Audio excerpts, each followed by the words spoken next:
Good morning, third graders. I am sure you're surprised to see me, but I'm doing your English right now, and I am very happy. You poor things will find that, oh no, more work from Nina ma'am, but I'm very excited because third grade is one of my favorite grades, so I'm happy that I get you for more work. We are on page in my book 81, and it is a story or a little article on my silly sister. Now, a lot of us have silly sisters. Silly means funny, strange, not serious. Let's see. So it is this boy who is telling his mother about a silly little sister. And why does the boy think she's silly? One of my guesses is when you have a boy who is quite big, looks like he would be in the 6th grade, and she looks like she's in pre-primary or 1st grade. I think she's in pre-primary. So children who are in 6th grade often look at the little babies and go, how silly they are. Let's read. The first thing you're going to do is watch me read, and then you will read it back to me correctly. Mother, now this is the boy talking to his mother. Your baby is silly. She is so very childish. That's funny because she's a child, but the boy says she's so childish. She does not know the difference between the lights in the streets and the bright stars. So he says she thinks that the street lamp is a star or a star is a lamp. She's so silly. When we play with pebbles, what are pebbles? Small rocks, small stones. And you can play many games with them. When we play with pebbles, she thinks they are real food. Oh my goodness. She even tries to put them into her mouth. And I know that you have babies in your homes who try to eat things that are not food. They want to suck and chew on all kinds of things. And this silly little sister puts these pebbles into her mouth.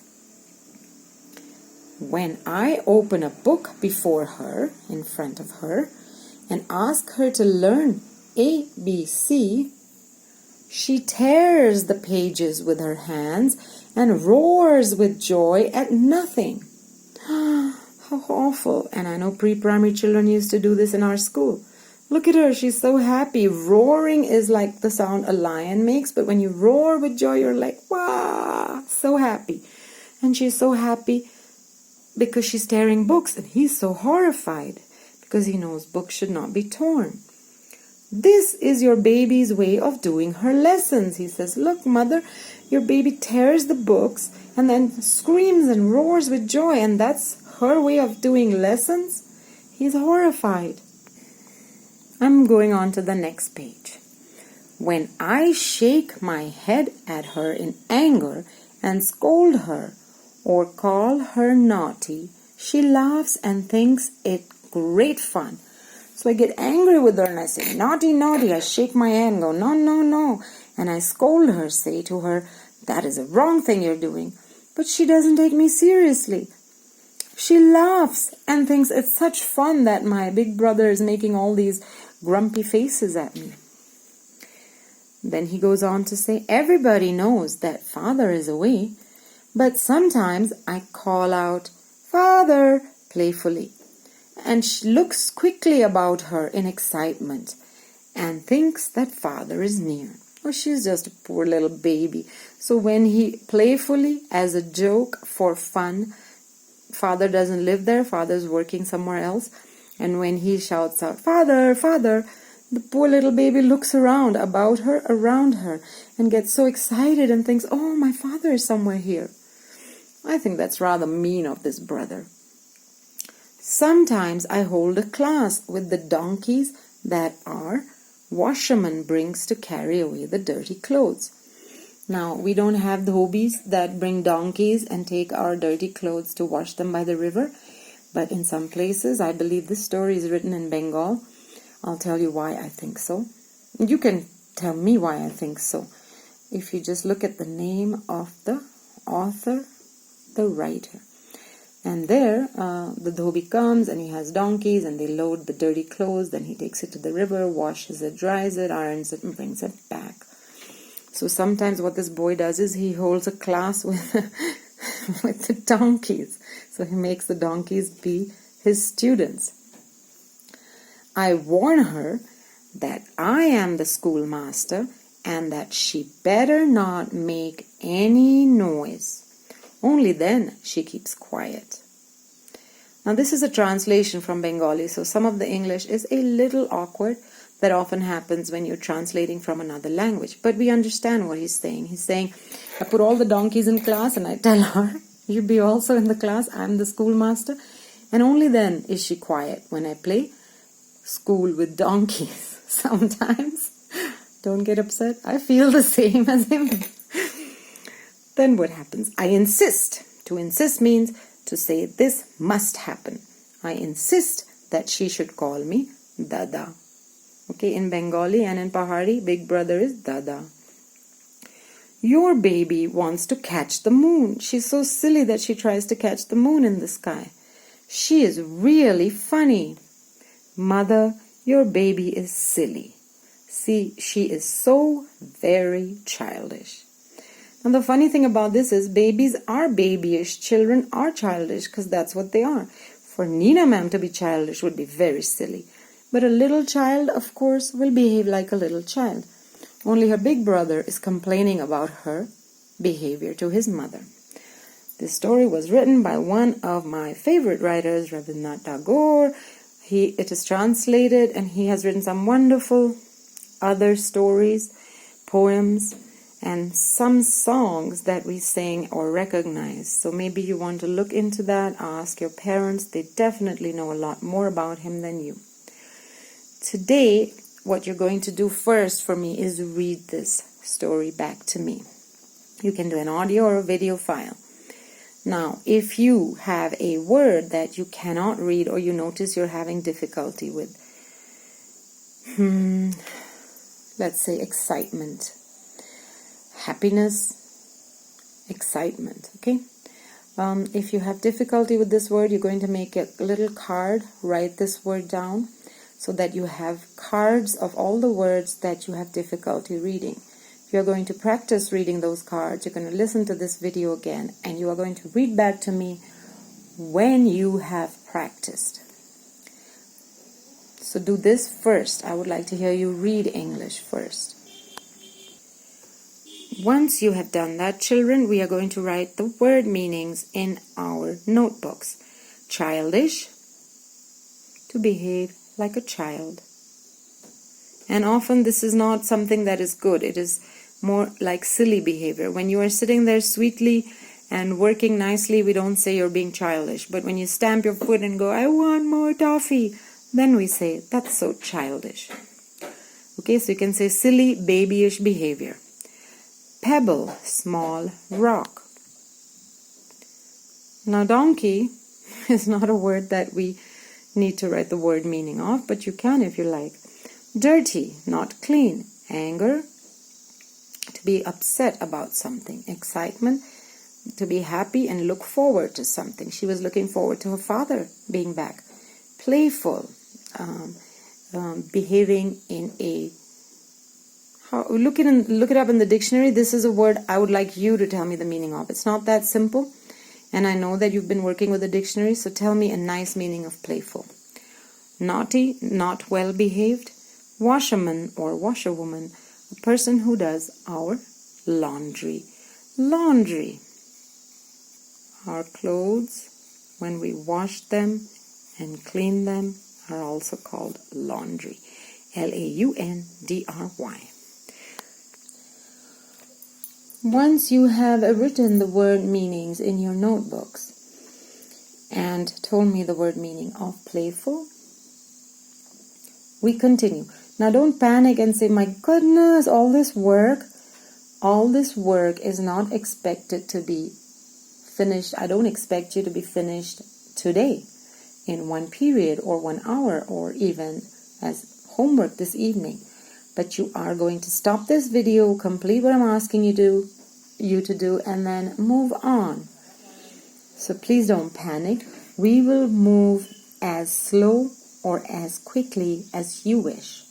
I am not in a hurry. Let's try to answer these questions. I'm not going to write down the answers. I'm going to talk with you. You're going to listen. And if you like my answers, you're going to try to write those down. Well, let's write these questions in our notebooks first. And then let's try to find the answers together, or how to say the answers. Most of you know the answers, but you'll have trouble with the correct English. Let's look at the first one. What does the baby do with the pebbles? Now take a look at the tense. It says does. That means happening now. If I asked, what did the baby do with the pebbles? What did the baby do with the pebbles in the story? What did the baby do with the pebbles yesterday? We answer in the same way that the question is asked. What did you do yesterday? I went to the market. What do you do in the morning? I eat breakfast. Do you see how we've matched the tense? And here's your little grammar. Grammar is not separate from language. So now let's continue. What does the baby do with the pebbles? The answer is sitting right here. Let's start. The baby puts, present tense, puts the pebbles in her mouth. What does the baby do with the pebbles? The baby puts, present tense, the pebbles in her mouth. Now in English there's not just one sentence that's the correct answer. If you have another way that you like to answer it, please do ask me and do it like that. We'll try to find the correct grammar for your answer if that's what's difficult for you. Let's move to the second one. What does the baby do with the book? Again, it's asking in present tense. The question does not say what did. So we're going to answer in the present tense. What does the baby do with the book? The baby tears the book and laughs with joy. What does the baby do with the book? The baby tears, the spelling is in the story. The baby tears the book and laughs with joy. Question 3. When does the baby laugh? Well, one of the times was when she tears the book, but there's another time I'm going to answer about that. When does, present tense, the baby laugh? The baby laughs, present tense. The baby laughs when her big brother scolds her, present tense. The baby laughs. See this present tense? Does, laughs. The baby laughs when her big brother scolds her. Why does, still present tense. Now this depends on the story. Sometimes questions are asked in the present tense, sometimes in the past tense. Why does the washerman bring donkeys? The answer is sitting in the question, the beginning at least. Why does the washerman bring donkeys? The washerman brings. Why does the washerman brings donkeys? To help him carry away the dirty clothes. The washerman brings donkeys to help him carry away the dirty clothes. Once you have done these question and answers in your notebooks, we move on to the next exercise. Okay, children, again, don't get frightened. You can stop this video at any time. You can work on the exercises. You can ask me questions. If you do not understand, that is okay. You can ask me questions. There is a better way I could explain it if you just tell me what part you didn't understand. Let's move on to talk time. I'm still on page 83. We're going to write these because I can't talk with you. In the notebooks. What is the funniest thing the baby does? Present tense. Now this depends on you, but for me, the funniest thing the baby does is keep quiet in a class of donkeys? That's me. If you have something else you think is funnier, please go ahead and write that. Do you think the baby sister is really silly? Why? Again, you can say yes or no. My answer, no, I do not think the baby sister is really silly. Now you can make a long sentence by adding because, but I don't like to do that because the longer the sentence, the more grammar mistakes we have.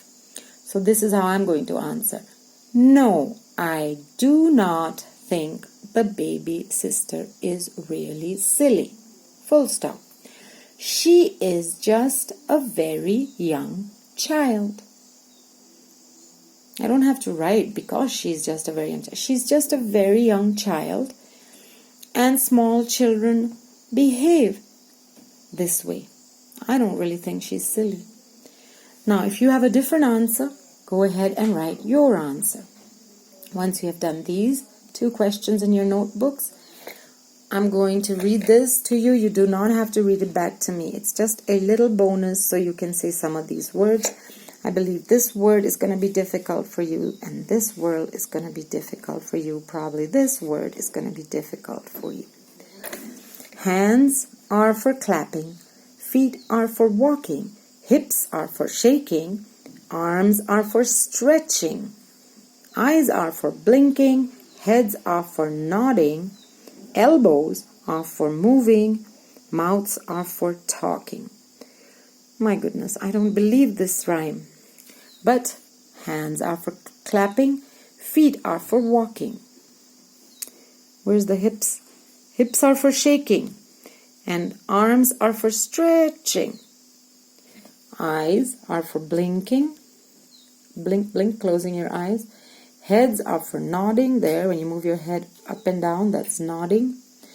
Elbows are for moving. There's an elbow. This corner, this joint is an elbow. Only on your arms. Are for moving. And mouths, of course, you know this, 3rd graders, you use your mouths all the time for talking. 17-minute video, you must be horrified. But again, you can stop it and continue when you need to. Mark it where you've stopped and continue from there. I am now on page 84. Word building. Fill in the blanks to spell words from the story. I probably know all of these. Do you want me to do them? Silly, pebbles, streets, scold. I'm going to leave the rest to you because this one is that big word. This is what all of you are. I'm going to leave the rest to you because I think this is an easy exercise. If you're having difficulty with this, it means you haven't read the lesson properly. Go ahead and try to read it again. Now comes, write similar words from the story. Similar words are words that mean the same thing. Still easy. Foolish, silly. Stones, pebbles. Mischievous. Now listen to how I'm saying it. I am not reading it. Mischievous. Mischievous. Naughty. Fetch. To fetch is to bring something. See if you find the word bring in the story. And there you have your answers.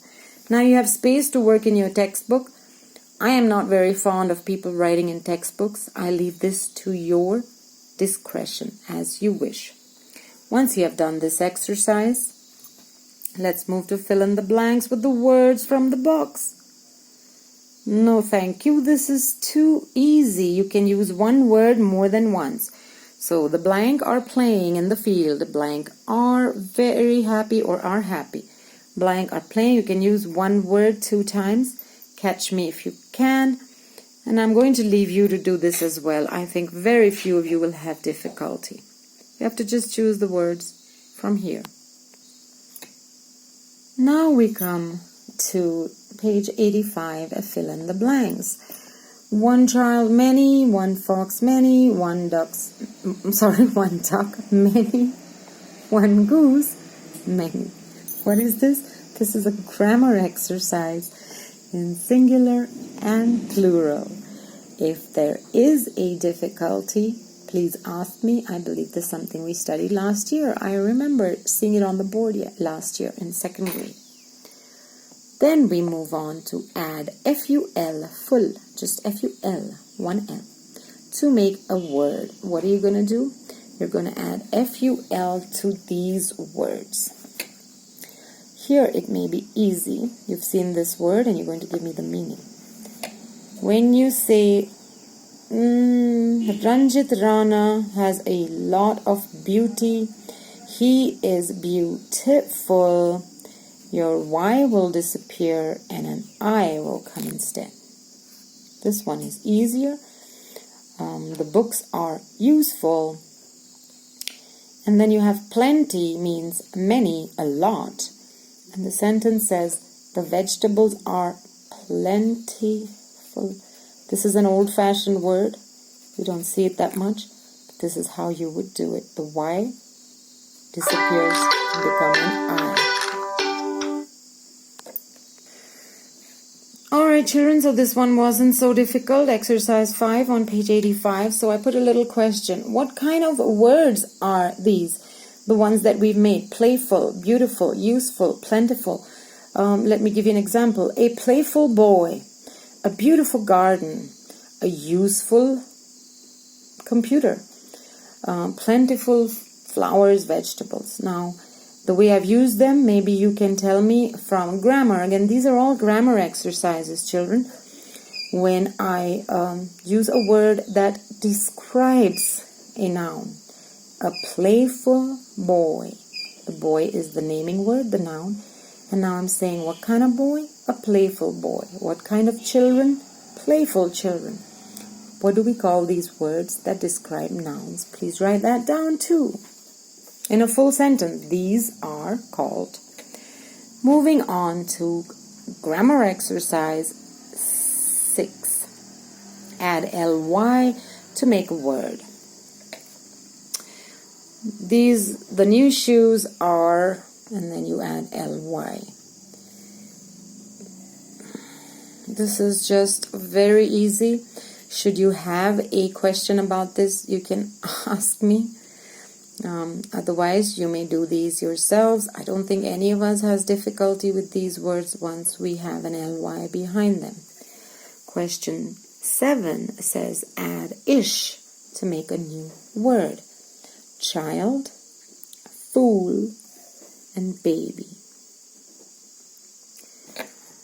Child, add ish. We already know from the story what that word will be. The interesting one is this. I would like you to use your dictionary